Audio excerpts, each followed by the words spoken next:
I bought an old wardrobe on Facebook Marketplace, and now I don't feel safe in my own home. Last month, I bought an old wooden wardrobe on Facebook Marketplace. The seller was an older woman named Linda who lived about 40 minutes outside the city.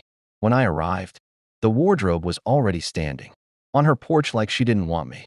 Stepping inside the house, she was polite, but her hands were trembling when she told me it had belonged to her brother who passed away years ago.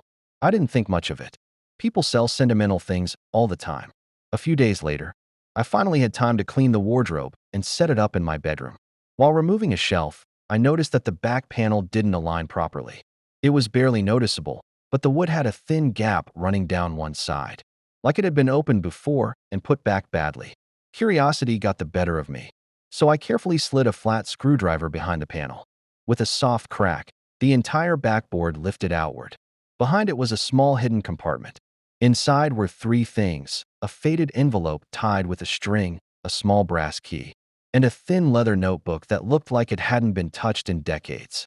I opened the envelope first and found 7 photographs, all of them slightly curled and yellowed.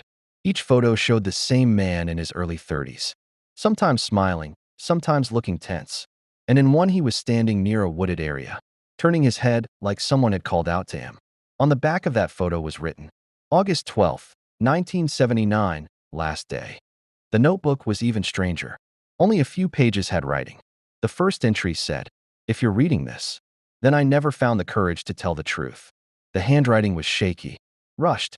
Other pages mentioned night meetings, visits, and someone the man referred to only as her. The final entry read, "They said they only needed one more night. She warned me not to go. If I don't return, tell Linda I tried." Linda, the same woman who sold it to me. The next morning, I drove back to her house. When she opened the door and saw the notebook in my hand, she froze. She didn't even let me speak before whispering, "Where did you find that?"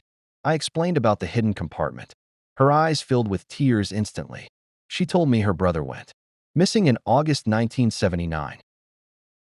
The house late at night, writing in notebooks, locking himself in his room. He kept saying he was meeting someone in the woods. Police assumed he had a mental breakdown, and the case eventually went cold.